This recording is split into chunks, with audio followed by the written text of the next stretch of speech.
la wax pen.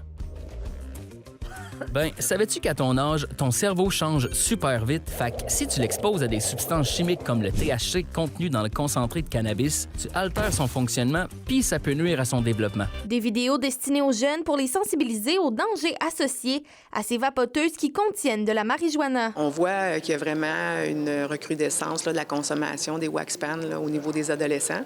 Puis on voit également les conséquences, là, donc pour nous, de créer des outils qui visent à sensibiliser à cette utilisation-là, d'informer les parents, les intervenants, c'était un des objectifs. La montée de l'utilisation des wax pens s'explique par son accès facile par Internet, l'usage est discret et les dangers liés à sa consommation sont encore méconnus, mais très néfastes. Les conséquences sur la santé mentale sont celles qui préoccupent le plus les intervenants jeunesse en ce moment.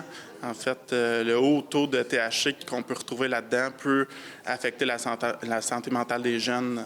Donc, épisodes psychotiques et même, on le sait depuis déjà plusieurs années, le développement de problèmes de santé mentale tels que la schizophrénie. Les risques face à l'utilisation de cette substance sont aussi légaux. Les jeunes qui peuvent se retrouver en possession de wax pen, évidemment, peuvent avoir une amende, peuvent se retrouver en état d'arrestation, la possibilité d'avoir un dossier criminel. Le comité Arrimage en dépendance de Rouyn-Noranda souhaite informer les adolescents, mais aussi leurs parents sur le sujet. Donc, parfois, les parents peuvent se sentir dépassés et c'est à ce moment-là de donner certains indicateurs de qu'est-ce qu'ils peuvent observer auprès de leur adolescent.